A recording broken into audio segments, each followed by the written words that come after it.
In today's world, with all the different content that is crossing our eyes every single day, the jobs people are in, the trips they are taking, the startups they are making and selling, the money that they're all making, one of the key fears it produces in all of us is FOMO, the fear of missing out. Hello, good people of the internet. Welcome to another episode in Ask a Human, Not an AI with Chetan Naran. Today's question is an anonymous one, but it is an extremely powerful one, centered around FOMO and our inner critic.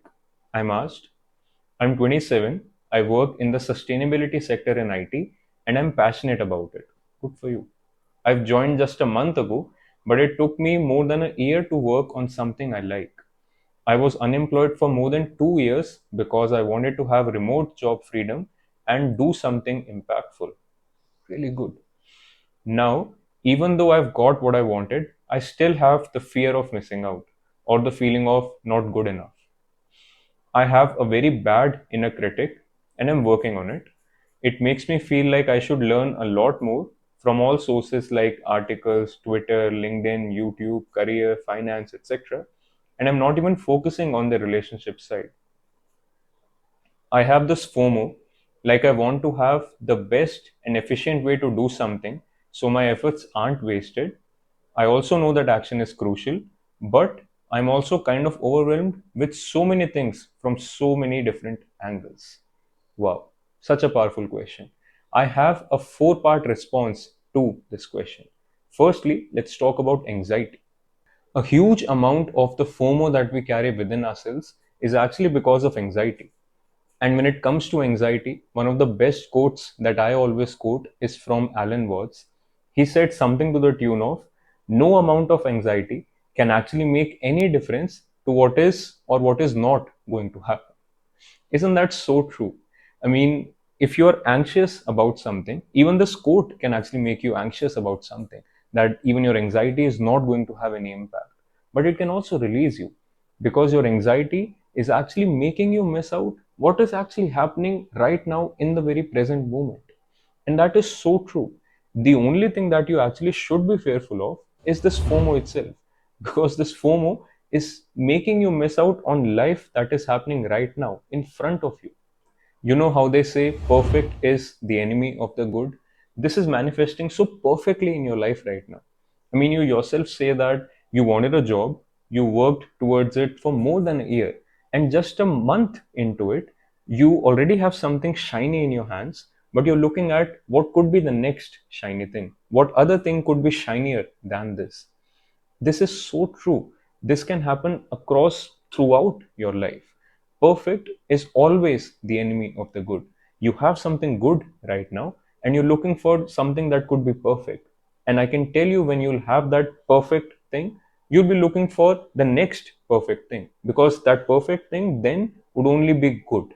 See, you must realize that FOMO is a natural thing.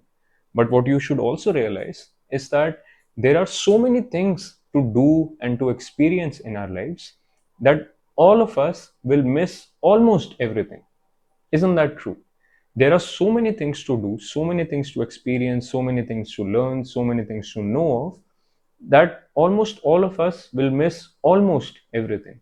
So FOMO is a natural thing. But what you should also be glad of is that you have a different, unique arc of a life compared to everyone else. So things that you can experience, it's very unique to you. And therefore, you should focus on experiencing them rather than focusing on the FOMO, which makes you focus on everything else that other people are experiencing. And you will always have things that other people are experiencing and you are not. And an even better news for you is that you've already acted in a direction which you wanted to act in. There are so many different options in our lives. So you can imagine that there is a breadth of options that you can pick. You chose one and you are there now. It's a month into this job. I think now is the time for you to go depth first into that arc that you have chosen for yourself. That is how you will ensure that you extract the entire juice, the entire nectar out of the good that you have in your life, rather than looking for the next perfect thing. Next, let's talk about your inner critic. In your own words, you say that you have a very bad inner critic and you're working on it. One aspect of working on your inner critic that I would want you to incorporate is to integrate and accept your inner critic, and not to simply act out of it. In fact, not to simply deny it, not to simply fight against it. That is what I would want you to see. Quite a lot of times when we're thinking about our inner critic, our inner child, we tend to fight it. We tend to fight it as if it is something alien, which is not good for us at all. And therefore, we create this inner resistance, which is actually counterproductive to the entire work that we want to be doing. What I mean to say is that your inner critic, your inner child, is basically something, it's a part of your psyche which is mostly unconscious, and it is coming up time and again for you to actually accept it, for you to actually see what it is saying and not fight it. Because if you keep fighting it, if you keep resisting it, if you keep using words such as it's a bad inner critic, it'll always keep coming back, because that part of your psyche is not accepted in your conscious attention so far. Consider this example. This is something that usually lands when you're thinking about your inner critic, when you're thinking about your inner child. Consider it like a nephew that you really love, a very young infant whom you really love. And this infant has a lot of different opinions, let's say, about things. For example, that infant always wants to eat sweets, even though those sweets are bad for him, even though it will give him the stomach issues that will not be good for him. The baby still wants to keep eating those sweets. The kid still wants to keep doing that. And if you are in charge of that kid, what would you do? Of course, you won't give in to that kid's idea of eating sweets all day long, but you would also not shut him out of your home itself, right? You would still accept that kid. You would accept the fact that this little guy is a kid, does not probably know what is actually good and bad for him. He is giving in to his desires. So even if you refusing sweets to him makes him cry, makes him shout out loud, you would still love him, you would still accept him, but you would not give in to his desires. And that is exactly the kind of relationship you should have with your inner critic. So listen to your inner critic, accept your inner critic, but not every time should you be acting out of your inner critic. Now, I have two more things that I want to talk about in this four-part response. But before that, the generic request. Like this video if you haven't already, subscribe to the channel if you haven't already, and make sure you share this video and my channel with your friends whenever you can. Now, let's talk about overwhelm. In today's world, the amount of content that is available to us, even the good content and especially the bad negative content, it's just so much that feeling overwhelmed is actually quite natural.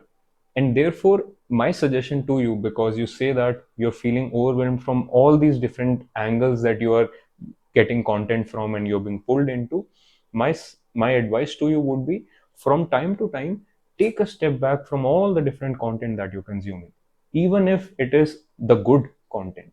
Even if you're consuming content to learn new things, taking a step back is always beneficial. Here's what I will tell you. This is from my personal experience. There was a time in my life when I was consuming a lot of different content, reading books day in, day out, watching spiritual gurus and I think entrepreneurs too, listening to podcast episodes, watching YouTube videos, and so much different other kind of content. And I think personally, I used to feel that the exact nectar, the exact juice from all of that content would actually come into my mind, into my conscious attention, when I was meditating, when I was just sitting back, taking deep breaths, and letting all of this content come into my conscious attention, and letting my mind make all the different dots, connect all the different dots that it needs to. And therefore, even if you're consuming only the good content and not really being distracted by everything else that our internet has to offer these days, even from this kind of a content, make sure that you incorporate some sort of a fast every now and then. You know how if you have a lot of food on your plate and you've already consumed so much of it that you can't eat anymore, you obviously have to take a little break so that your body has digested the food that you've already taken, and then you can come back and eat more. And this is true not just for junk food that you could be eating, it's also true for the nutritious food that you could be eating. There's only so much that your body can take, isn't it? And therefore, if you're feeling the overwhelm that you're saying that you're feeling, even if it is from all the good content that you're consuming, one more learning that I'll give you is that you need to take a step back every now and then and just simply be. And quite honestly, from your question, I think you seem to have a learning mindset. And people with this kind of a mindset, even if they take a step back from learning new things, they always readily come back to it. And they can always even find new ways of expressing whatever they have learned in whatever area of life they are actually in. So you need not worry too much about getting an idea of how to act out whatever you're learning. You will do that quite naturally. And now I want to talk about your next possible steps. Now I'm taking a cue from your message itself. You say that you are not even talking about you're not even focusing on the relationship side. Maybe it is time to work on your relationships. Maybe it is time for you to have someone to share your life with. That could actually be something that is actually causing all the overwhelm which you're experiencing right now, because there is so much work that you have done already to get into a job that you wanted to get into, but you still feel there is so much more to do there, that you are actually neglecting a very important part of your life. And maybe that is the reason why you have mentioned it here. And therefore, one of the next steps that I would mention for you is, of course, take a step back from all the overwhelm, from all the different content that you've been consuming. Take a step back, relax, and really think deeply about what it is that you want to focus on in your life. If you consider that the job that you wanted to get into, you already have it, you can always keep getting better at it. But the primary focus of your life energy right now could shift towards your relationships. That is one thing that I think you can be working on. Now, you see, I'm also saying that because it suits very well into the metaphor that I tend to use for relationships with a lot of people who talk one on one with me. I think of relationships as the the relationship that you have with your partners is something very similar to a relationship that a ship has with its anchor. Now, if left free, the ship actually would flow about in the sea, in the ocean, travel with the wind, etc. But if it has an anchor, it always comes back to its anchor. And in that manner of speaking, if you have an anchor in your life, you can feel free to do whatever it is that you want to do in the other parts of your life. So it can go extremely chaotic too, for instance. But you know that this part of your life is orderly. This part of your life, the anchor that you have in your life, is always going to be in order. Now, that is a good state to be in. And of course, you can have multiple anchors in your life. Your parents, your siblings, your friends there could be multiple anchors that you have in your life.